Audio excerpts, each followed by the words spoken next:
It's a beautiful day for baseball, live from the Rock and the Marlins pregame show as we get you set for the penultimate meeting between the Morehead City Marlins and the Wilmington Sharks in the 10th edition of the Chum Bucket Challenge. Trey Keenis alongside Christian Doms and Lance Williams as the Morehead City Marlins are back at home for the first time in 3 days. The Marlins snapped their 3-game losing streak yesterday against the Lawrence Flamingos as they embarked on a 2-game West Division road trip. And Christian, it was a tale of 2 games as the offense really struggled with runners in scoring position on Wednesday, in which Morehead City got walked off to the make and bake in a game that took 11 innings, but then they turned around on Thursday in pure dominant fashion against the Flamingos. They really did, and yeah, Trey, it was a tough loss on Wednesday, against the Make and Bacon, 4-3 walk-off loss. The longest game for Morehead City in terms of innings play, and that came right after this team played their longest game in terms of how long it actually took. A 4-hour clash against the Greenville Yarn-Gnomes on Monday.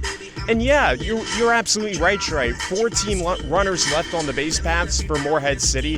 That really doesn't help out a lot, especially when the pitching staff did have its moments at times for Morehead City. Ryan Jackson delivered 5 strikeouts, but ultimately not enough for the pitching staff to hold on towards the end in that matchup against the Bacon. But last night, a complete flip of the script against the Flamingos. 14 runs on 13 hits. Logan Lau and Connor Larson, those are 2 guys that really stepped it up at the bottom of the order. Logan Lau going a perfect 4-4 from the plate. And then Connor Larson, he had a bases clearing double in the ball game, as well as another RBI single. 4 total RBIs on the night. Drew 2 walks as well. When you're getting that consistent production from this Morehead City offense, that's been where this team has thrived in a lot of their games this season. And Morehead City can definitely continue that tonight against the Sharks.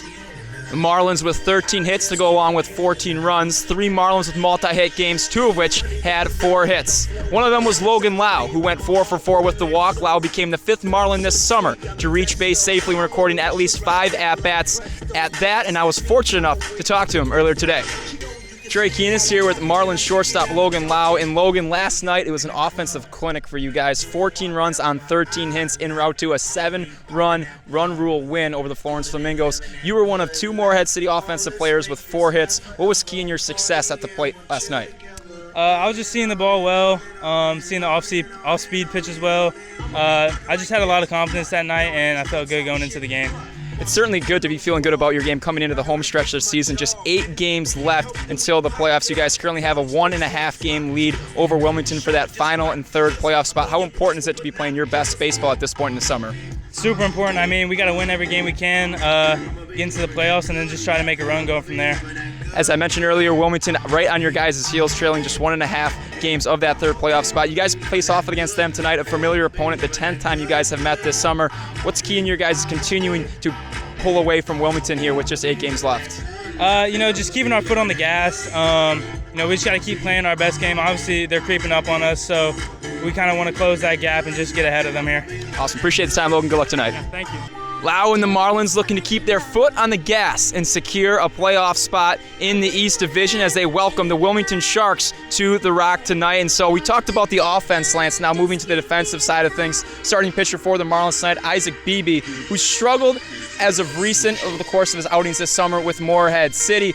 Beebe began the summer with Palm Beach Extreme out of the South Florida Collegiate Baseball League, but certainly a step up in competition as Beebe has allowed 4 earned runs over 3 innings pitched. All 4 of those runs have come with 2 outs in the inning. How does Beebe look to respond tonight against the Wilmington offense that's towards the bottom in the Coastal Plain League? Well, you're right.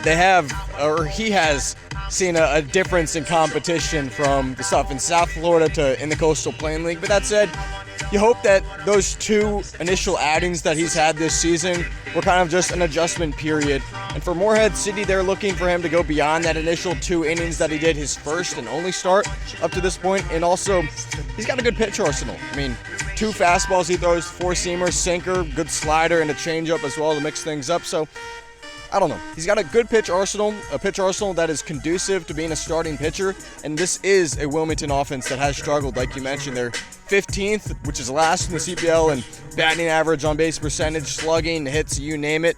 But still, 5-4 is this series, so for whatever reason, these teams, they play well against each other.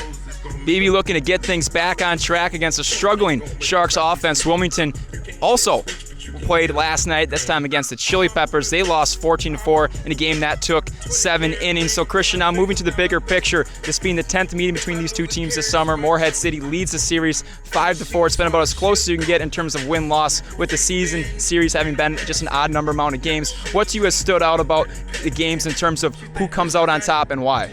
Well, on paper, it should be the Marlins that really jump out in front against the Sharks. As Lance talked about, this is a Wilmington offense that's at the bottom in almost every single offensive category. But for whatever reason, Wilmington just finds a way to stay scrappy against Morehead City. There's been a couple pitching duels we've seen this season from the mound. Today, the Sharks are throwing Nolan Roycraft on the mound, a pitcher who has had some success against Morehead City this season.